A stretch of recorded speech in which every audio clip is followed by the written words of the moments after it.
참 오늘 김균래 집사님 기도하면서 참 마음에 감동을 받네요.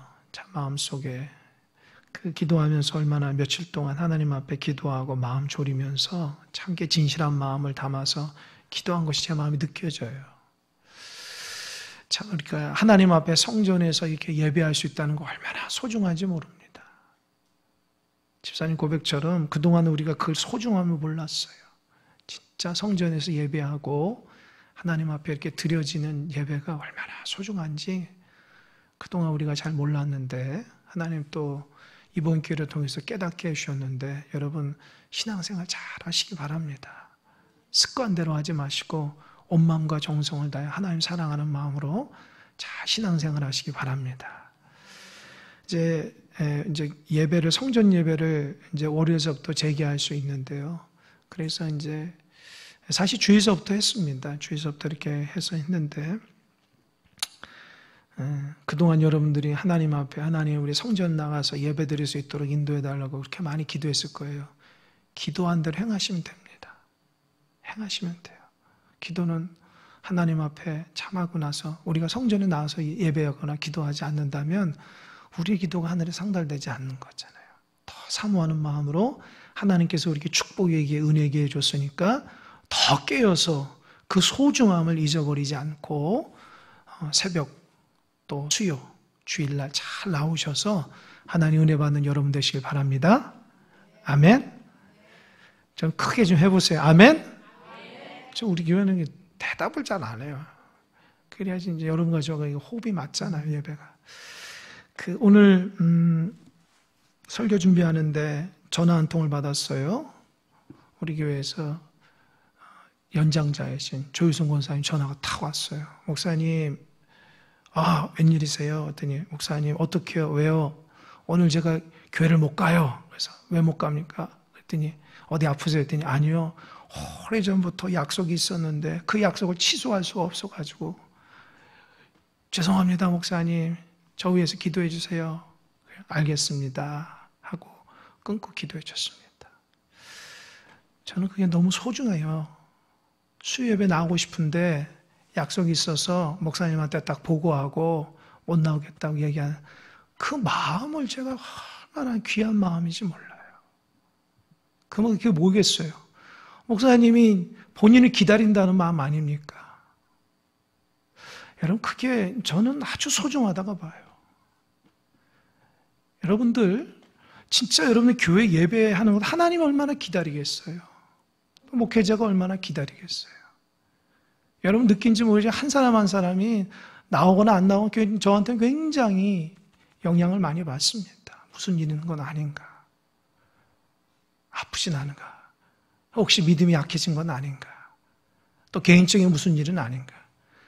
여러분 앞에 말 못하지만 다 그런 마음을 갖고 있습니다. 특별히 코로나 때문에 우리 성도들 믿음 떨어지지 않고 우리 큰사랑교회 하나의 은혜 가운데 계속 유지할 수 있도록 얼마나 기도 많이 하는지 모릅니다. 진짜 애타게 기도합니다. 여러분 믿음 떨어지지 마시고 정말 소중하게 하나님 말씀 앞에 정말 겸손한 마음으로 예배생활 잘 하시는 여러분 되시길 바랍니다.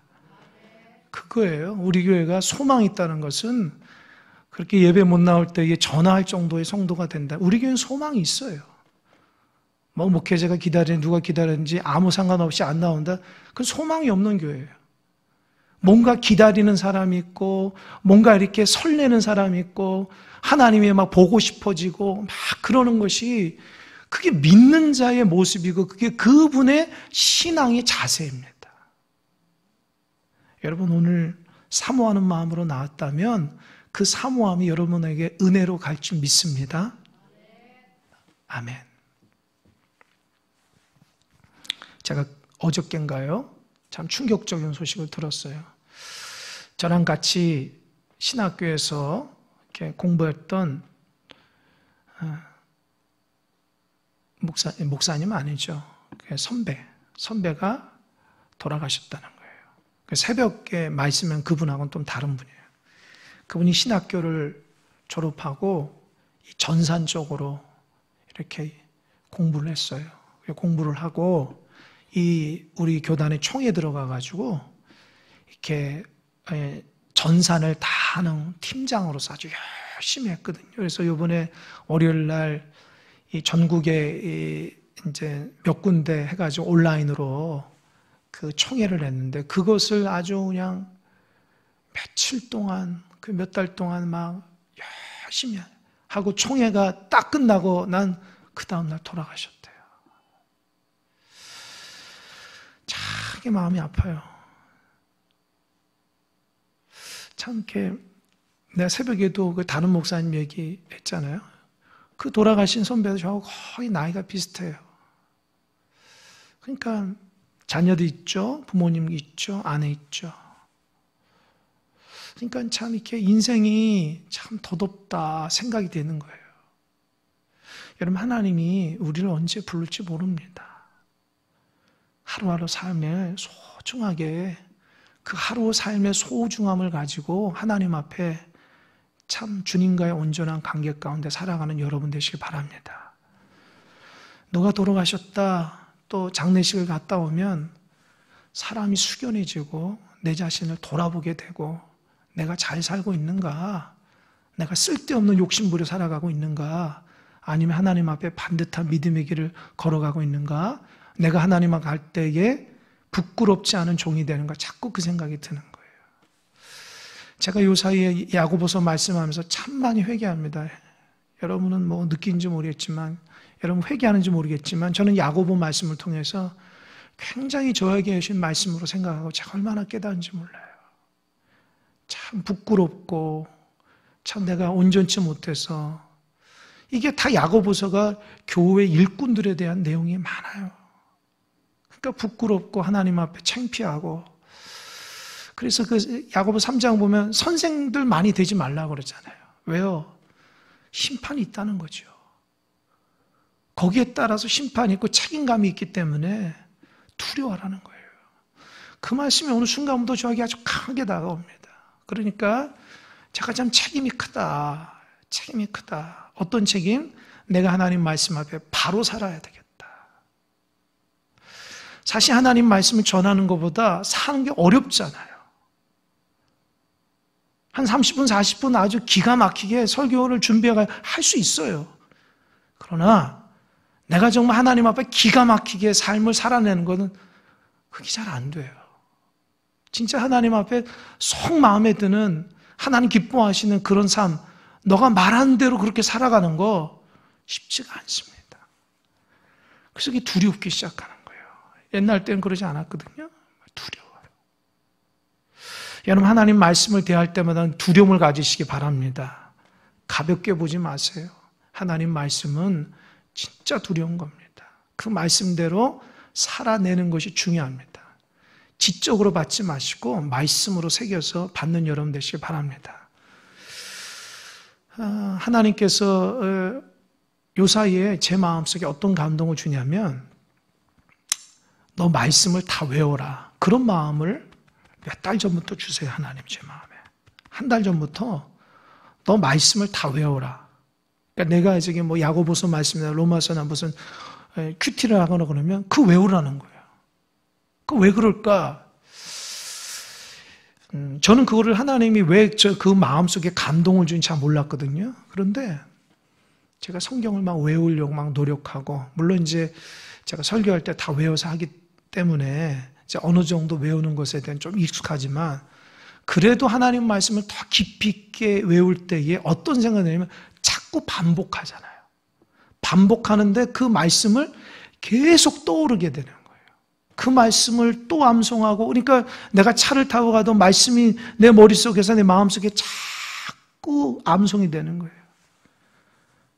집에서 내가 밥을 먹더라도 내 그 하나님 말씀이 자꾸 암송이 되는 거예요. 나가서 산책할 때도 하나님 말씀이 자동적으로 암송이 되는 거예요, 마음속에. 그러니까 어느 순간에도 자꾸 하나님 말씀이 내 마음속에 떠나지 않고 계속 있는 거예요. 그래서 여러분, 말씀을 마음판에 새기라는 것은 암송하라는 뜻이에요. 그러니까 하나님 말씀을 가볍게 보지 마시고 하나님 말씀 암송할 정도로 내 마음속에 새기시기 바랍니다. 그래서 제가 얼마나 요 사이에 감사한지 몰라요. 하나님 말씀을 또 암송하고 또 암송하고 그 말씀 앞에 회개하고 그 말씀 앞에 다시 한번 묵상하고, 그러니까 말씀으로 제 자신의 부족한 점이 자꾸 드러나니까 많이 회개하게 되더라고요.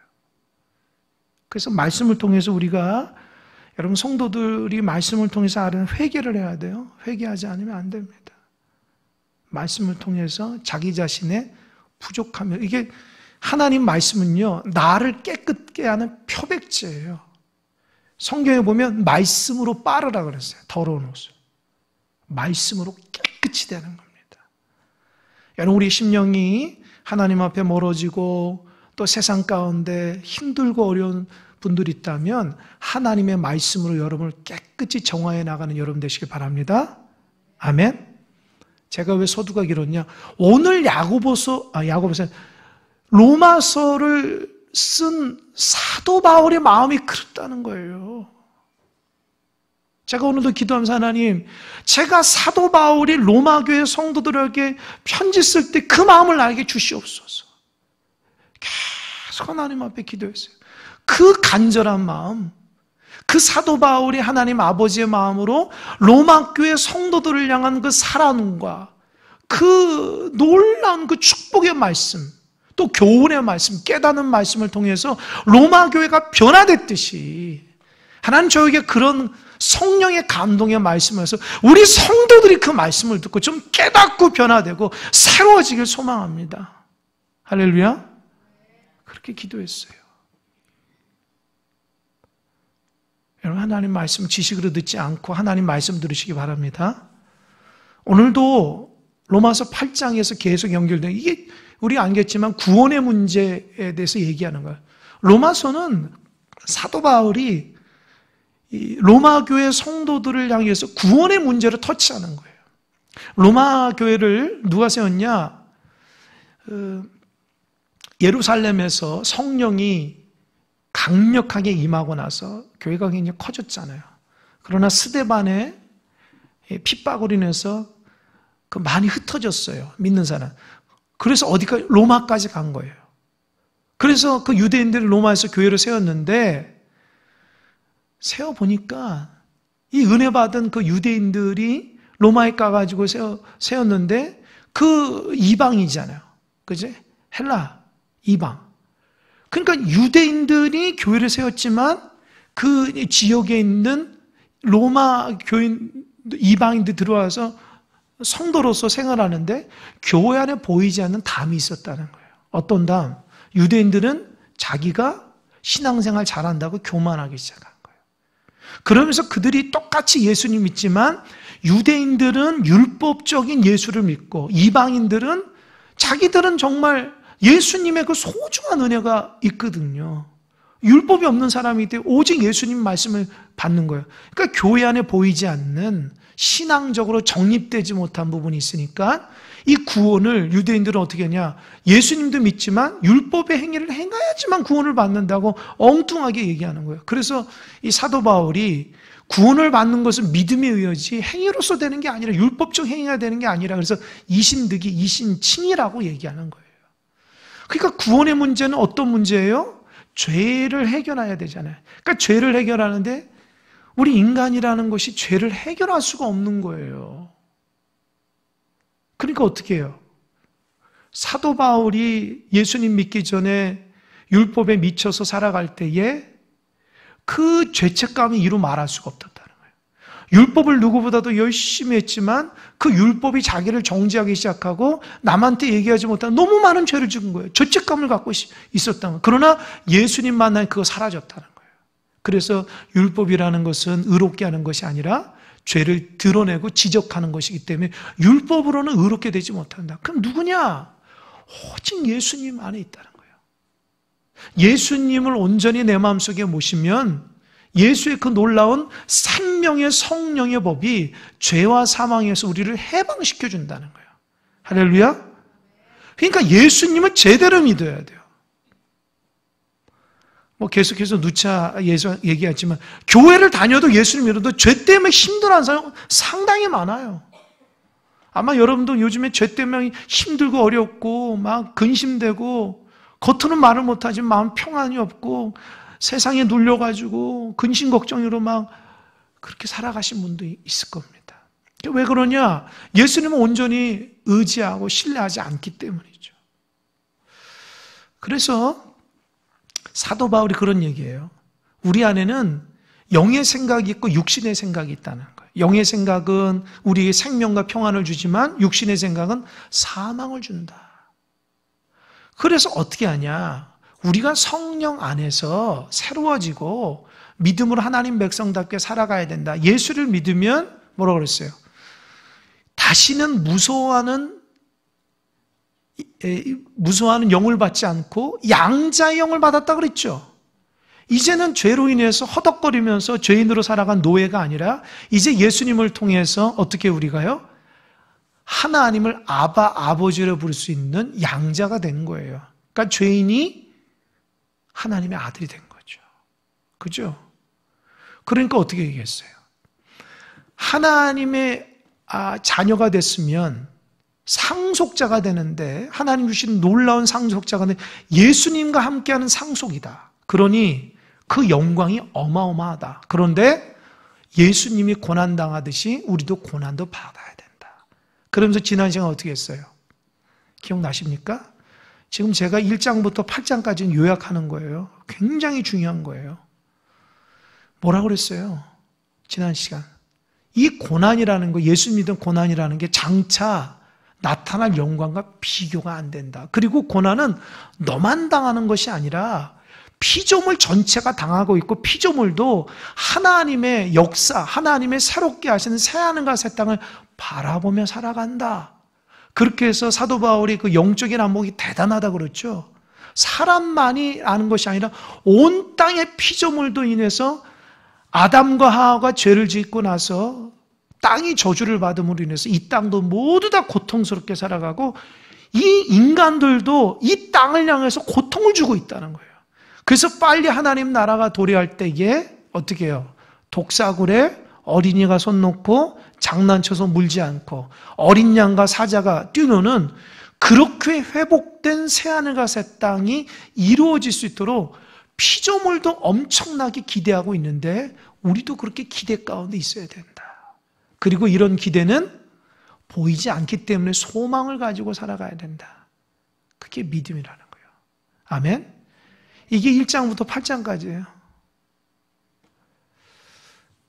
아주 귀한 말씀이죠. 그 오늘은 어떻게 하냐? 그런 거죠.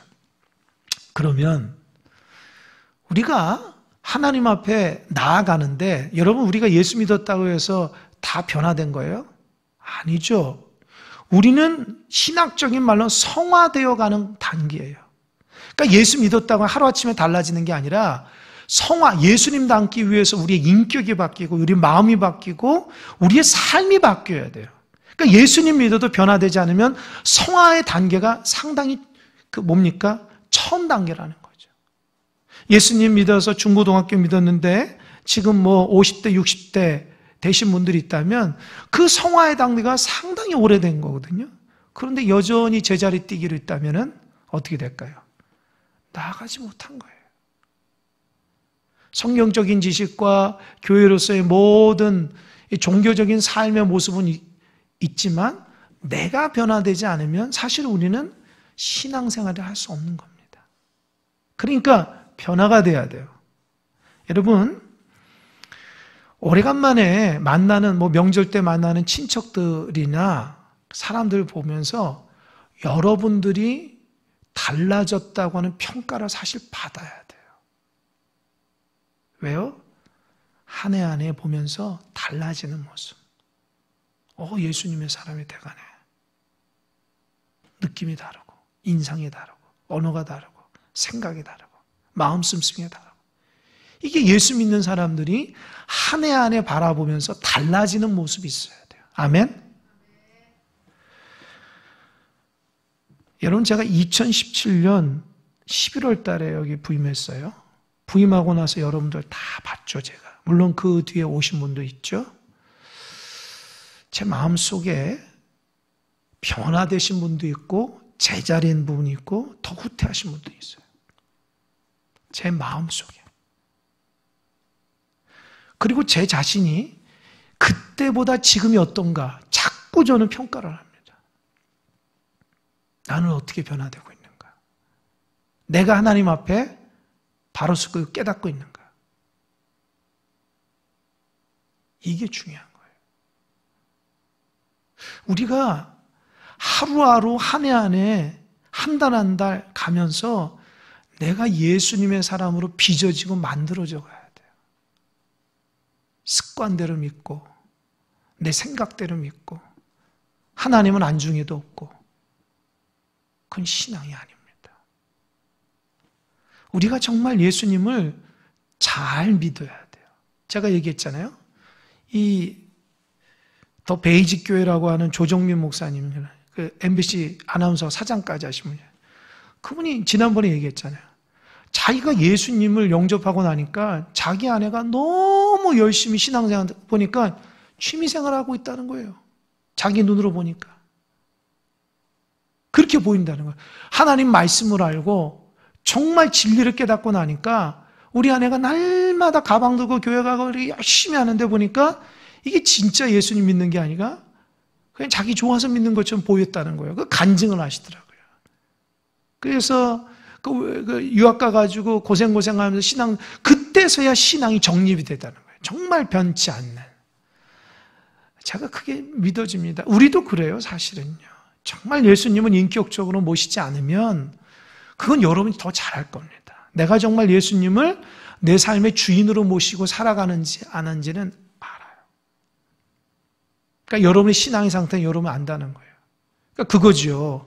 여러분 살아가면서 하나님의 주권을 앞세우십니까? 이게 굉장히 중요해요.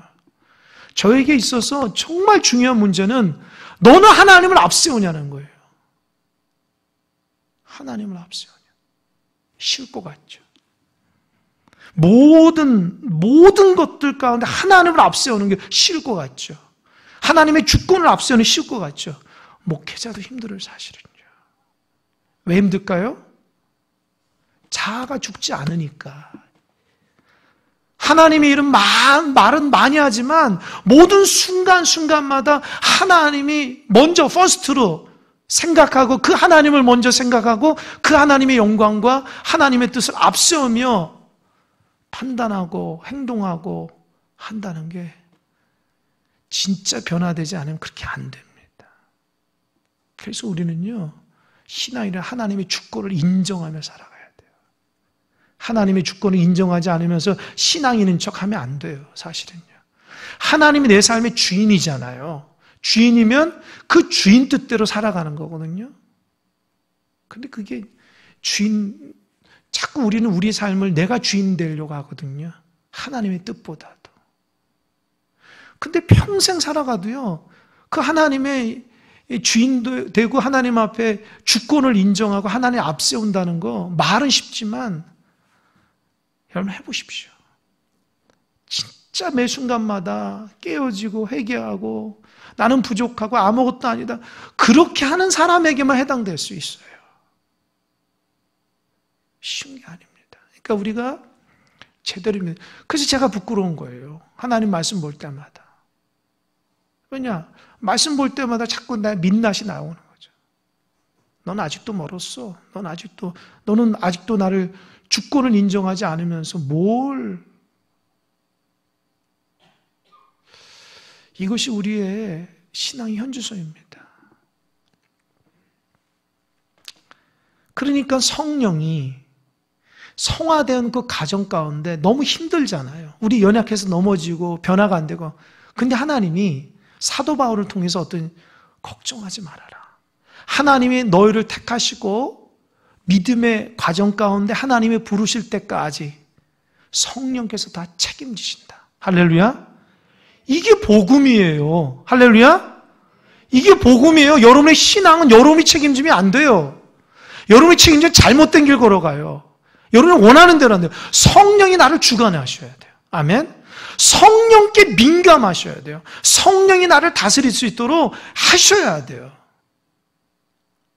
그게 오늘 사도 바울이 말하는 복음 중에 복음이에요. 그런 의미로 26절 한번 읽어볼까요? 26절 다 같이 시작. 이와 같이 성령도 우리의 연약함을 도우시나니 우리는 마땅히 기도할 바를 알지 못하나 오직 성령이 말할 수 없는 탄식으로 우리를 위하여 친히 간구하시느니라. 하나님은 우리가 연약하다는 거 알까요, 모를까요? 알죠? 오늘도 죄 졌는데 하나님 회개하고 내일 가면 죄 안 짓까요? 또 죄 짓는 거예요.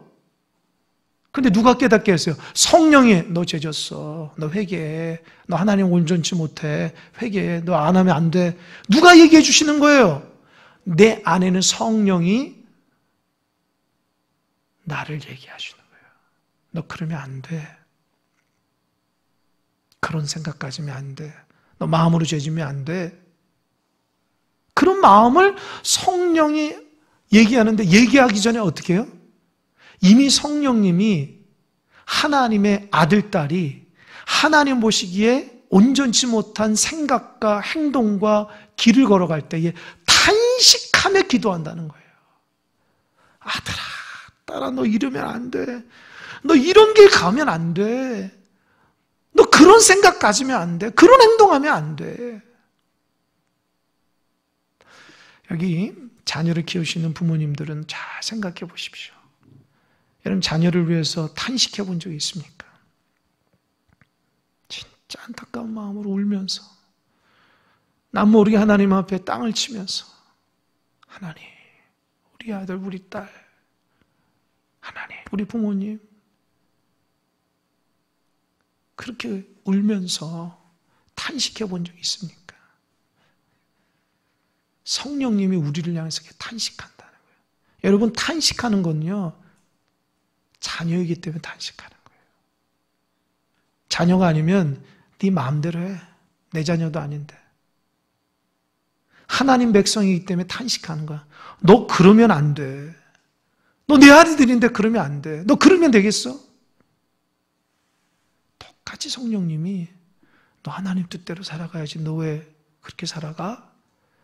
왜 그런 마음 가져? 왜 그런 행동해? 성령께 우리를 자꾸 찌르는 거예요. 하나님 뜻 가운데. 근데 그것이 탄식하면서 하나님 앞에 기도한다는 거예요. 여러분, 제가 이 말씀을 보면서 그 생각한 거예요. 여러분도 한번 해보세요. 여러분을 위해서 탄식하며 기도하는 사람이 누구 있어요? 솔직히 떠오르는 사람이 있습니까?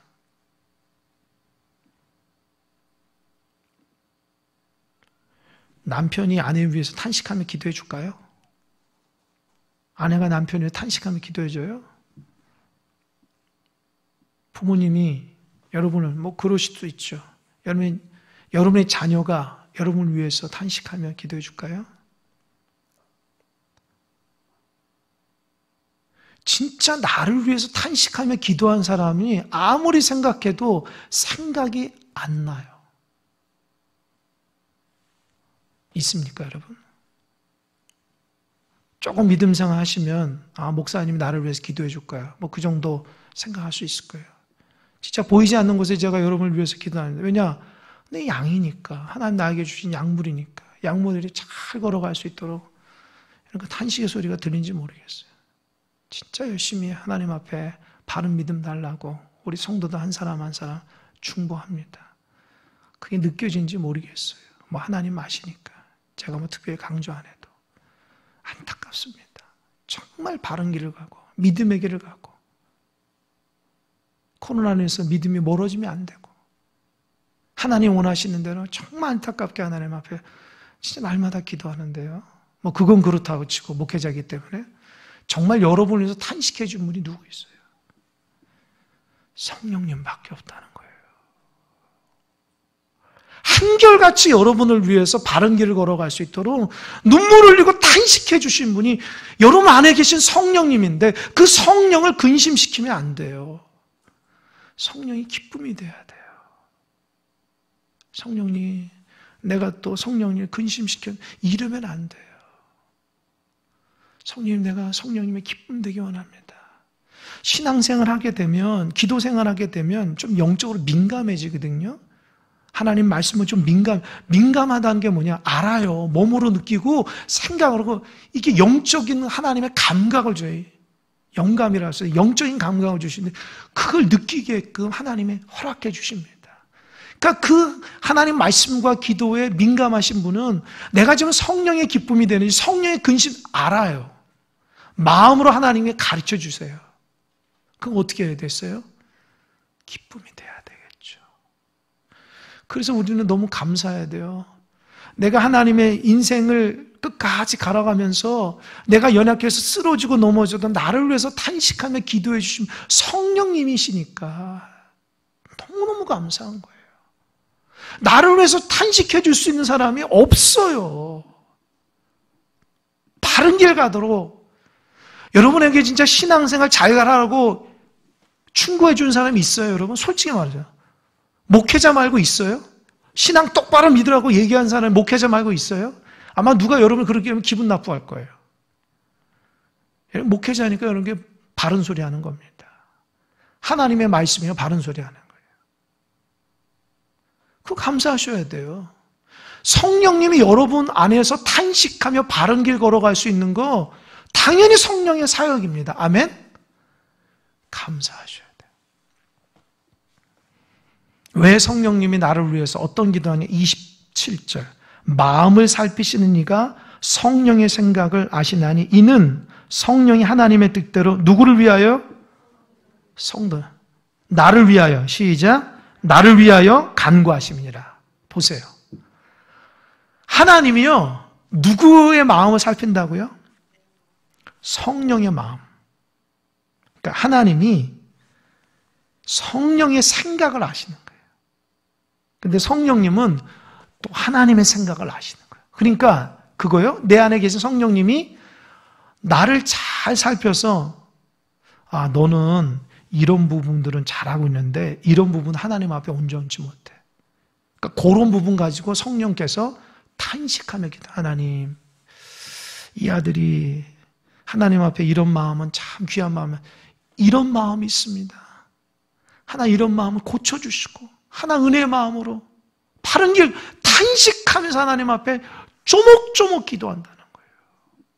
그러니까 나를 누가 잘 알아요? 성령님이 잘 아는 거예요. 여러분, 여러분이 여러분을 모를 수 있어요. 그거 착각하면 안 됩니다. 내가 나를 제일 잘한다고 생각하지만 그건 착각일 수 있어요. 남이 여러분 더 잘할 수 있어요. 식구들이 여러분 더 잘할 수 있고, 더 중요한 것은 성령이 나를 더 잘 알아요.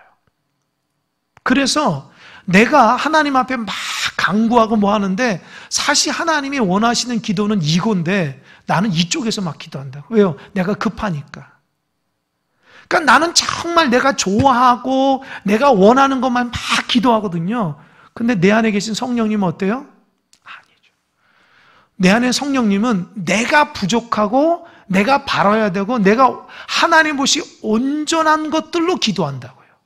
이해되시죠? 그러니까 성령의 기도와 나의 기도가 하나가 돼요. 아멘? 아멘? 대답 좀 해보세요. 아멘? 이러니까 힘든 거예요. 왠지 아세요? 나는 나를 위해서 열심히 기도하는데 알고 보니까 하나님이 원하시는 기도가 아니에요. 자꾸 달라기만 하는 거야. 하나님은 너가 변화되기 원하고 너가 신실하게 원하고 너가 달라지기 원하는 기도를 해야 되는데 너는 변화되는 거 기도 안 하고 무조건 달라는 기도만 하는 거예요. 그러니까 어때요? 성령님이 탄식하면서 하나님, 이 아들 고치시고 이 딸 고쳐주세요. 이러면 안 됩니다. 조목조목 이 아들과 딸의 가장 연약한 부분을 집중적으로 탄식하며 기도해 준다는 거예요. 할렐루야. 그러니까 우리의 기도가 성령이 사로잡힌 기도가 되어야 돼요. 아멘. 제가 그래서 뭐 여러분들 다 다릅니다. 그러니까 뭐 다를 수 있지만 제가 어렸을 때부터 저는 사실 방언하기 소망했어요. 왜냐하면 방언은 내 기도가 아니잖아요. 그죠? 하나님이 감동으로 주신 기도거든요. 뭐 방언하신 분도 있고 못하신 분도 있지만 다 괜찮습니다. 근데 저는 사모하는 게 있었어요. 왜냐하면 제 주변에 어머니도 방언 기도를 참 열심히 하죠. 주변 사람들이 방언 기도 너무 해서 내가 방언을 못 받아가지고 그 어렸을 때에 그 중고등학교 때 나도 방언을 좀 받고 싶은 마음이 있어요. 그분은 막 이렇게 한 번 기도하면 방언 기도 2-3시간 하는데 나는 아무리 기도해도 30분을 못 넘기는 거예요. 그러니까 제 마음속에 하나님, 저도 하나님의 사로잡힌 기도를 해야 될 어느 순간 방언이 탁 터지더라고요. 이제 그 기도를 하니까 이제 오랜 세월 동안 때로는 이제 제 언어로, 때로는 감동으로 방언 기도하는데요. 이제는 이 방언 기도하면서 하나님 제 마음에 어떤 기도인지 그 느낌을 주세요. 마음을 주세요. 내가 지금 내 안에 성령이 어떤 기도하는지 내 마음을 막 주세요. 그러니까 내가 원하는 기도하고 내가 원치 않은 기도가 나올 때가 있어요. 그럼 왜 그러냐? 성령이 나의 바른 점을 딱 잡아주는 거예요. 여러분 정말 기도 생활 잘하려면 하나님 앞에 방언 기도 사모하시기 바랍니다. 방언한다고 이단 아닙니다. 성경에 나와 있고요. 하나님 앞에 은사를 받고 하면 나에게 유익이 되는 거예요. 저는 사실 방언 기도하고 기도가 많이 깊어지고 능력이 있어졌어요. 뭐 아시는 분 알 겁니다. 기도하다가 물리치는 기도도 하게 되고 은혜가 임하기도 하고요. 정말 깊이 있는 기도가 쭉 들어갈 때도 있고요. 기도할 때 막 이렇게 딴 생각이 나고 막 집중이 안 돼도 그냥 방언 기도하면 하나님께서 나를 확 잡아가지고 하나님 원하신 대로 쭉 나도 모르는 게 깊이 있는 기도가 들어갈 때가 있어요. 그래서 하나님이 정말 성령께서 나를 붙드시는 기도가 뭔지를 알아야 돼요. 제가 이 말을 하는데 이 말의 뜻을 모르시는 분들도 있습니다. 뭐 괜찮습니다. 아직 뭐 기도 생활이 이렇게 깊이 있게 하지 않기 때문에 뭐 괜찮습니다. 하지만 정말 깊어져야 돼요. 기도가 수박 겉핥기식으로 되면 안 돼요. 진짜 하나님 원하시는 이 내면에부터 깊이 있게 나오는 성령의 탄식이 나도 모르는 사이에 사로잡혀서 나올 수 있는 기도가 돼야 돼요. 그러려면 개인 기도 열심히 하셔야 돼요. 개인 기도 열심히 안 하신 분은 솔직히 말하면 기도 생활 잘 못해요. 진짜입니다. 저도 오래도록 기도하는 사람인데 기도 쉬잖아요? 기도 잘 안 돼요. 희한해요. 그러니까 기도가 진짜 진실하고 하나님을 사로잡힌다는 거 그냥 아무것도 모르고 순진할 때는 뭐 기도 열심히 하면 되니 그게 아니더라고요. 그게 하나님이 원하시는 기도가 있다는 것을 알고 신학교 가서 기도론에 대해서 배우는데 정말 믿음의 선진들이 정말 바르게 기도하려고 얼마나 몸부림을 치는지 몰라요. 금식 기도하죠. 사망에서 홀로 예수님처럼 기도하는 사람들이 40일 동안. 그러면서 영안의 눈이 열리고 하나님의 보여주시고 사탄마귀 역사는 그것까지 다 기록된 그 책을 보면서 야, 기도가 이렇게 깊이 있는 거구나. 또 성경을 보면서 나오는 하나님의 그 기도의 문구들을 보면요. 그 의미가 굉장히 깊어요. 그러니까 우리가 사실 신앙생활을 잘하려면 기도가 깊어져야 됩니다. 근데 어떤 분은 제일 약한 게 기도래. 그러니까 제일 약한 기도면 신앙생활 약한 거예요, 사실요. 기도가 강해져야 돼요. 사실 보면 기도가 강한 사람이 신앙생활 잘해요. 하나님 말씀에 잘 무장되어 있고요. 기도가 강한 사람이 보통 교회에서 신앙생활 잘합니다. 제가 어렸을 때부터 지금껏 교회에서 신앙생활 그래도 열심히 하시고 그대로 믿음 가운데 꾸준히 나가시는 분 보면 특징이 있어요. 뭔지 알면 기도하는 삶을 살아요.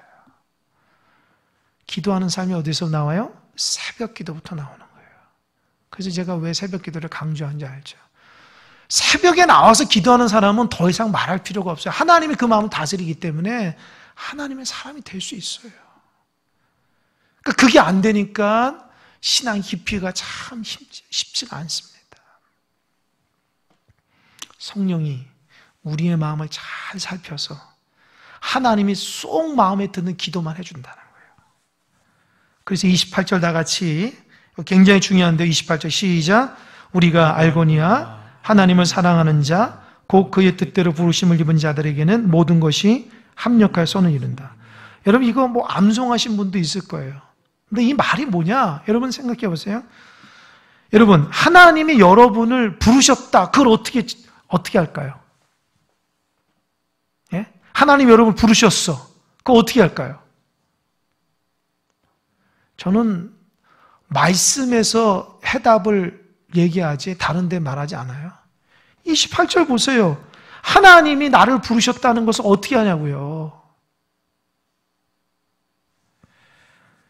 보세요. 우리가 알거니와 하나님을 사랑하는 자, 곧 그의 뜻대로 부르심을 입은 자들. 그러니까 하나님을 사랑하는 사람과 하나님의 뜻대로 부르신 사람이 똑같다라는 거죠. 그죠? 그러니까 하나님의 뜻대로 부른 사람은 모습이 어때요? 하나님 사랑하는 사람이 하나님 부르신 거예요. 이해되십니까? 하나님 앞에 부름받아서 쓰임받는 일꾼이 하나님 사랑하지 않으면 부르신 게 아니에요. 자기 뜻대로 하는 거예요. 여러분이 하나님 앞에 부름받았다. 내가 하나님 뜻대로 부름받은 일꾼이다. 그럼 내가 하나님 사랑해야 돼요. 그 사랑이 나도 느끼고 남도 느낄 수 있어야 돼요. 이해되십니까? 굉장히 중요한 말이에요.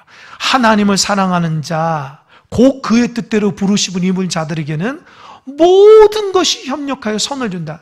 그렇게 하나님 앞에 부르심을 받고 하나님을 살아가는 그 인생은 어떤 일을 만나든지 무슨 일을 만나든지 하나님이 구원의 초점을 향해서 나아간다는 거예요. 할렐루야. 이런 사람들은 넘어지지 않고 넘어져도 발딱 일어나고 다른 길 가더라도 하나님께서 그 길을 인도해 주신다는 거예요. 하나님께 부르시는 자들은 하나님을 사랑하는 자라는 거예요. 그러니까 여러분이 진짜 하나님을 사랑하면서 신앙생활을 해야지. 나의 일어나는 모든 일들이 하나님이 나를 원하는 구원의 길로 인도해 주신다는 거예요. 반대로 하나님 사랑하지도 않고 하나님 소명의식도 없으면 내 삶 가운데 일어나는 모든 것이 하나님께서 섭리이고 뜻이라는 걸 몰라요. 다 우연하게 이루어졌고 다 그냥 그렇다고 생각하는 거예요. 그러나 하나님을 사랑하는 사람은 인생 모든 길에서 하나님이 의미가 있고 뜻이 있고 깨달음이 있고 변화되라고 하는 것임을 안다는 거죠. 할렐루야. 그러니까 인생을 바라보는 눈이 달라요. 내가 열심히 해서 무엇을 얻었고 내가 열심히 해서 무엇을 하지 않고 그게 아니라 나의 모든 인생길에서 하나님이 나를 걸음걸음마다 하나님의 뜻 가운데 인도해 주신다는 거예요. 할렐루야.